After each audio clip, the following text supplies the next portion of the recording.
जाने कहाँ गए वो दिन कहते थे तेरी राह में नजरों को भुलाएंगे रखुमा माझी पेरणी करी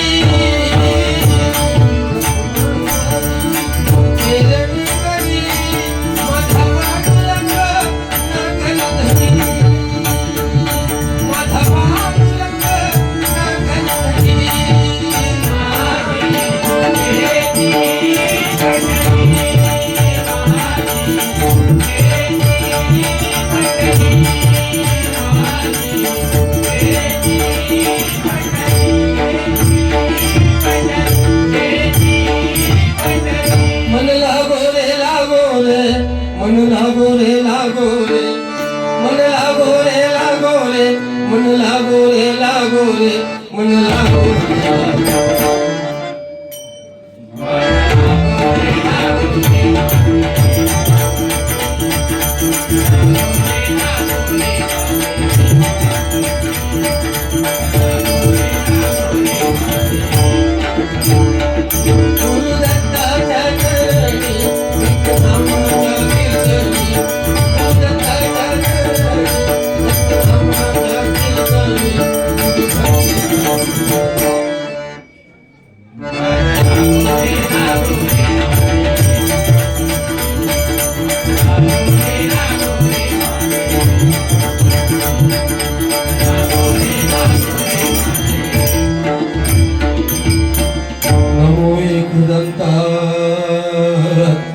शिव गौरी सुता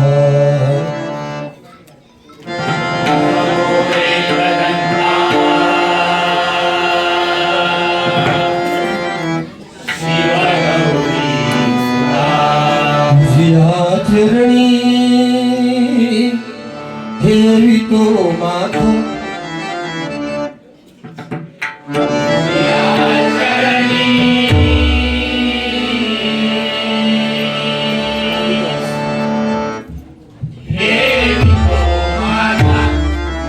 तुझ्या चरणी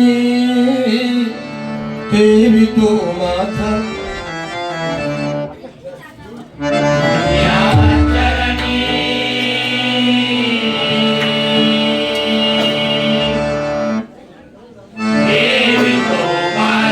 तुझ करता आणि करविता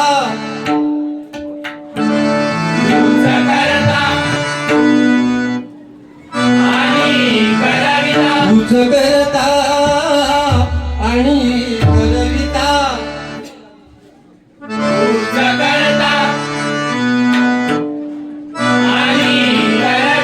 शरण आलो मी तुला भगवंता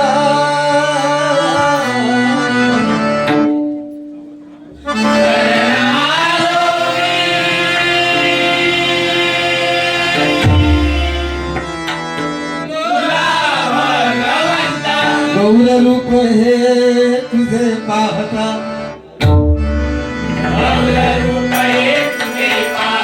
गौर रूप हे तुझे पाहता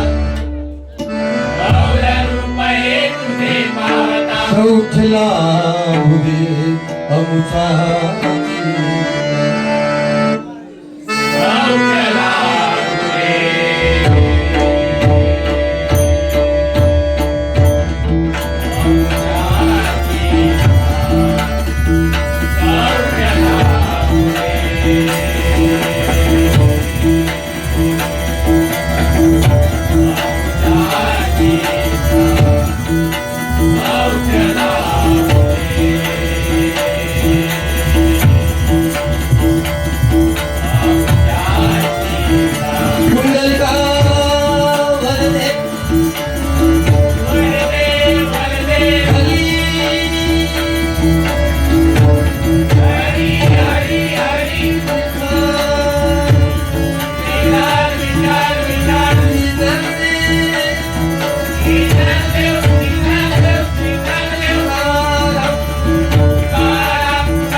झालाय, म्हणजे टायमिंग लिमिट थोडं चेंज झालं.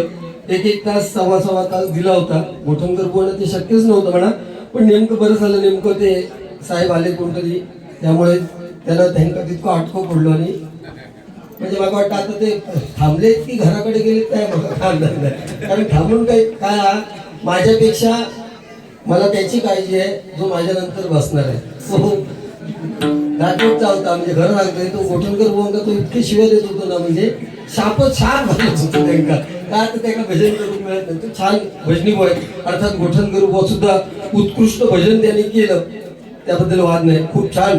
फक्त एक गोठणकर बुवांना माझं सांगणं आहे, महाराष्ट्र गीत जे बुवानी घेतलं मी पण पूर्वी घेत होतो, माझं हे मत मांडतो मी, त्यांनी ते अस्तित्वात आणावं नाही आणावं त्यांचा विषय आहे. कारण महाराष्ट्र गीत याला राज्यगीताचा दर्जा मिळालेला आहे, एक लक्षात घ्या. आणि राज्यगीताचा दर्जा मिळाल्यानंतर ते गीत जर आपण बसून गात असू तर ते त्याचा कुठेतरी त्या महाराष्ट्र गीताचा अपमान होतो, असं माझं मत मी मांडतोय माझ्या प्रेक्षकांसमोर. अर्थात समोरच्या बुवांनी मानावं न मानावं त्यांचा विषय आहे, आणि शेवटी प्रत्येकाच्या बुद्धिमत्तेचा विषय आहे. एवढं थिंकिंग जर असलं तर 100% ते नंतर घेणार नाहीत किंवा ते मान्य करतील. असो, ठीक आहे, त्याच्याशी काही माझा विषय नाही. शेवटी आपलं भजन आज कित्येक वर्ष या शिवसागर चाळेमार्फत संदेश कसबले आणि त्यांचे बुवा आणि त्यांची संपूर्ण सवंगडी यांच्या मार्फत हा भजनाचा कार्यक्रम, मी सुद्धा एक 10-15 वर्षापूर्वी माझा इथे धुरीबुवांबरोबर कार्यक्रम झालेला होता, त्यावेळेस सुद्धा अशीच अमाप गर्दी. हा कार्यक्रम सकाळपर्यंत चालतो, भरपूर गर्दी असते, खूप छान कार्यक्रम टाकलं, कारण इथली रंगदेवता खूप जबरदस्त आहे. शेवटी नामस्मरण तुमच्या कानावर पडलं पाहिजे, हे 100% गरजेचं आहे. गोठणकर बुवांना थोडं 2020 बद्दल थोडासा राग आहे, असू दे, त्याच्याशी काय माझं देणं घेणं नाही, कारण कालाय तस्मै नमः, काळाप्रमाणे चाललं पाहिजे. नाहीतर मग तिन्ही बुवांच्या 2-2 बाऱ्या झाल्या असते, पण माझी दुसरी बारी आता होऊ शकत नाही, कारण माझी आता उद्या गावात बारी आहे. सकाळी माझी 5ची जनशताब्दी ती मला मिळणं गरजेचं आहे, त्यामुळे मी दुसरी बारी करेन न करेन हो टाइम ठरवेल. त्यामुळे थोडंसं वेळेचं बंधन पाळायला होतं. तुम्हाला 1 तास 20 मिनिटं जर दिलेली होती, त्यामध्ये गजर जर संपवायचा होता तर 1 तास 10 मिनिटापर्यंत तुमची रुपवळच चालू होती. अरे कोण लागान गेलो नाही की मोठं गायक, ह्याच्या माझ्यानंतरचं पण कोण मोठं लागान गेलो नाही. शॉर्टकट मध्ये लोकांना द्यायचंय. जे गोठणकर बुवा सांगतात माझ्या शिष्यानी नंबर काढले, ते नंबर ते परफेक्ट काढले त्यांनी, कारण गायन यांच्याकडून शिकलेत आणि टायमिंग ते स्वतःच घेऊन भजन करतात, म्हणून त्यांनी नंबर काढलं, लक्षात घ्या. नाही तर नंबर टायमिंग जर नसेल तर नंबर कोण काढू शकत नाही ना, बरोबर ना. त्यामुळे त्यांचं गायन छान आहे, खूप छान आहे. 1-2 मुद्दे त्यांनी मांडले. पुढच्या 2 बुवांना बोलायची हिंमत असं नको म्हणूया पण नाही बोललेत काय, फक्त म्हणाले की भजन आहे, तिथे झगडा काय कामाचा नाही. पण जरा तुमचं 8-10 वर्षापूर्वीचा काळ आठवा, माझ्या बरोबर जे बारी आठवा, म्हणजे तुमचा त्यावेळेस तो काळ आठवत नाही, तुमचा झगडो काय काळात लक्षात घ्या, बरोबर आहे. कोण धुतल्या तांदळातून आहे, मिळून आहे. एकंदरीत काय तर भजनाच्या माध्यमातून तुम्ही मायबाप प्रेक्षक श्रवण करताय. भजनाबरोबर थोडस रामाबद्दल, सीतेबद्दल, जे काय असेल कृष्णाबद्दल आपण ज्याचं नाव घेतो त्याचं श्रवण करणं फार गरजेचं आहे, कारण नवविधा भक्तीमध्ये श्रवण करणे ही फार मोठी भक्ती आहे. राम, मी नेहमी भजनामध्ये सांगतो, समजायला सोपं आहे, राम शब्द उच्चारायला सोपं आहे, राम लिहायला शब्द सोपा आहे, परंतु कृष्ण ज्याचं प्रत्येक अक्षर जोडाक्षर आहे तो कृष्ण समजायला कठीण आहे. कृष्ण शब्द उच्चारायला कठीण आहे आणि कृष्ण शब्द लिहायला सुद्धा खूप कठीण आहे. ज्या श्रीकृष्णाला 2 हाताचा आधार बासरी उचलायला घ्यावा लागला, त्या श्रीकृष्णाने अख्खा गोवर्धन पर्वत आपल्या करंगळीवरती उचलून घेतला, तो श्रीकृष्ण समजायला खूप कठीण आहे. मृत्यूच्या शय्येवर म्हणजे नागाच्या फणीवर नृत्य करणारा कृष्ण समजणं फार कठीण आहे. सोन्याची द्वारका असून सुद्धा भिकारी सुद्धा त्याचा मित्र आहे, तो श्रीकृष्ण समजायला कठीण आहे. पहिल्या अपराधाला सुदर्शन चक्राने मान उडवण्याची ताकद असताना सुद्धा 99 अपराध थापून 100व्या अपराधाला शिशुपालाचं मुंडकं धडा वेगळं करणारा कृष्ण ओळखणं मायबाप प्रेक्षक खूप कठीण आहे. आणि त्यामुळे आपलं भजन ज्या रामकृष्ण हरी या मंत्रावरून हा षडाक्षरी मंत्र आहे, तो मंत्र आपल्या कानी पडलं म्हणजे आपलं, कारण ह्या सत्य त्रेता द्वापार आणि कलियुग आहे. हे कलियुग काय सांगते, जेवढं तुम्ही नामस्मरण करणार तेवढं परमेश्वराच्या चरणापर्यंत तुम्ही पोहोचणार. सत्ययुगात जर परमेश्वर आपल्याला भेटायला पाहिजे तर हजारो वर्ष तपश्चर्या करायला लागायची. ती आपण ऐकतोय की 1400 वर्ष चांगदेवाने तपश्चर्या केली. रावण 10,000 वर्ष तपश्चर्या केली तेव्हा कुठे परमेश्वर भेटला? तर त्यावेळेस तपश्चर्या करायला लागायची. त्यानंतर आलं त्रेतायुग. या त्रेतायुगात मोठमोठे होम हवन यज्ञ करायला लागायचे तेव्हा परमेश्वर भेटायचा. आता द्वापार युगात पूजा महिने वर्षानुवर्ष पूजा कराल तेवढा परमेश्वर भेटायचा. आणि आता कलियुग आहे. या कलियुगात जेवढं तुम्ही नामस्मरण करणार तेवढा तुम्हाला परमेश्वर 100% भेटणार. कारण माणूस म्हणून आपण 100% सक्सेस झालोय.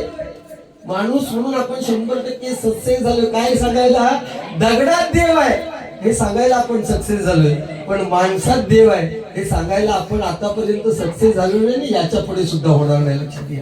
बरोबर ना? अरे झगड़ा आपण म्हणतो ना बुवा, ईश्वर की मूर्ति बनाने वाला एक कलाकार ईश्वर से कहता है. तुम्ही म्हणता ना झगड़ा, आपण भांडत राहतोय. ईश्वर की मूर्ति बनाने वाला ईश्वर से कहता है, हे ईश्वर तू भी एक कलाकार है और मैं भी एक कलाकार हूँ.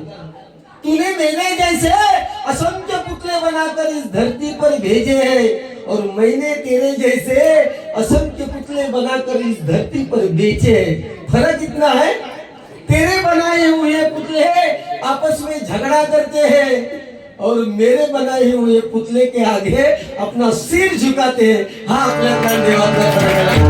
म्हणजे आपण सुरुवात करतोय त्याच्या गाण्याने सुरुवात करूया.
धन्यवाद.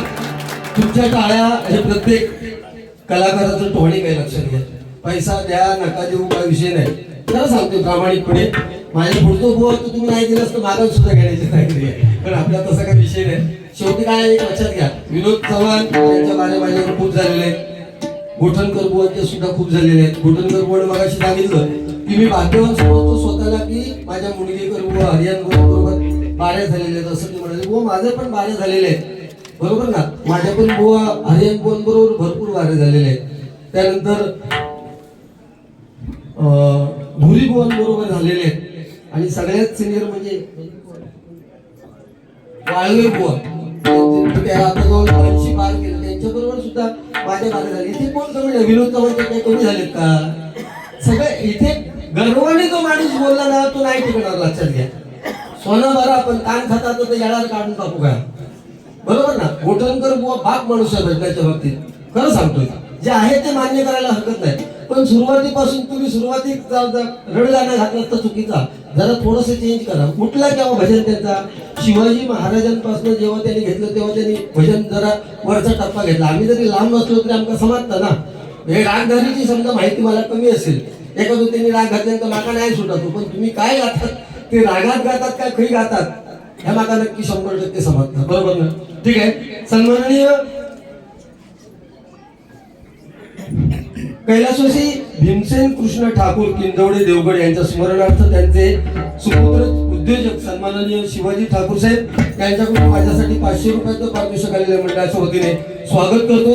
त्याचप्रमाणे सन्माननीय सुरेंद्र गोठणकर यांच्याकडून माझ्यासाठी 251 रुपयाचं पारितोषिक आलेलं आहे. सन्माननीय जांभळे बुवा यांच्याकडून माझ्यासाठी 201 रुपयाचं पारितोषिक आलेलं आहे. पप्पू सावंत साळगाव यांच्याकडून माझ्यासाठी गुगल पेच्या माध्यमातून 500 रुपयाचं पारितोषिक आलेलं आहे. सचिन केळुसकर यांच्याकडून माझ्यासाठी 500 रुपयाचं दुबईवरून पारितोषिक आलेलं आहे. त्याचप्रमाणे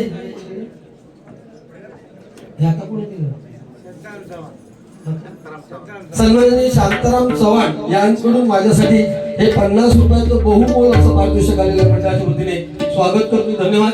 आणि त्याचप्रमाणे मुंबई भजनी युट्यूबर्स मित्र परिवार सुधारतोय भजनाचा रंग या युट्यूबर्स कडून नियुक्त क्रीडा मंडळ नाही सॉरी या भजनी युट्यूबर्स मित्र परिवाराकडून माझ्यासाठी हे 100 रुपयाचं पारितोषिक आलेलं आहे. दिनांक किती तारीख आहे 17 जानेवारीला विजय परब बुवा आणि लक्ष्मण गुरव बुवा यांची बारी नियुक्त क्रीडा मंडळ डिमेलो कंपाऊंड वाकोला ब्रिज या ठिकाणी आहे.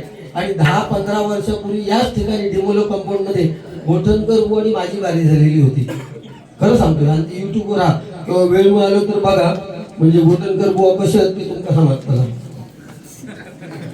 हा तेव्हा जरा सोशल मीडिया कमी होता ना. आता जरासा काय आमचा वाग चुकलं ना काय नाट मोडल्याने समजायची देवा शपथ. आता सध्या ती आमची लोक तुम्ही माझी घालता युट्यूबवर नाही होतो, पण दुसऱ्यालाच कोणी करून असे दाणी घालतात ना.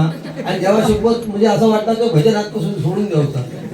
पण शेवटी काय हे काय शेवटी कोण त्याच्यातून सुटलं नाही. टीका निंदकाचे घर असावे शेजारी, बरोबर ना. त्याच्यातून कित्येक उदाहरणं आपण अशी देऊ शकतो. त्या टीकेतनं कोण चुकलेलं नाही. श्रीकृष्णात काय थोडे लोकांनी गाडी घातलेली, बरोबर.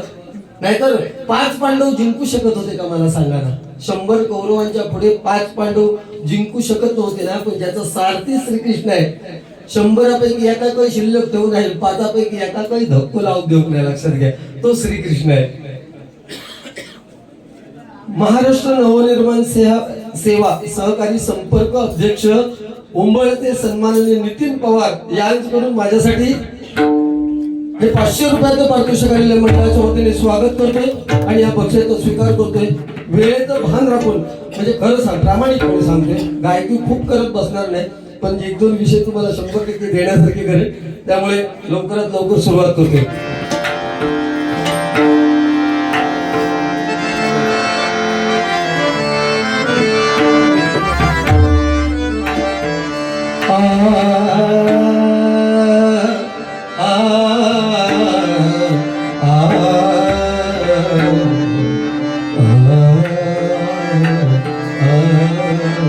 अमृताहुनी गोड नाम तुझे देवा,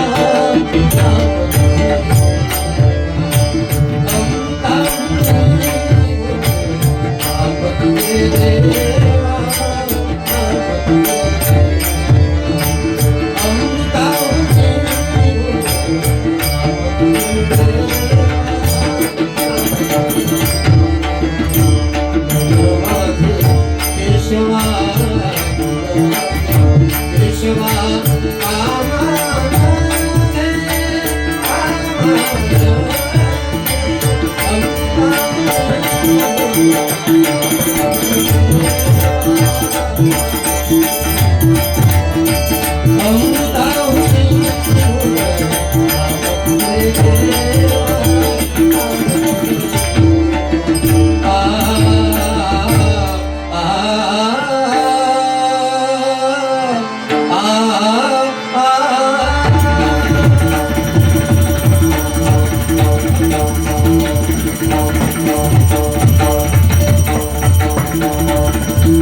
खूप आभार.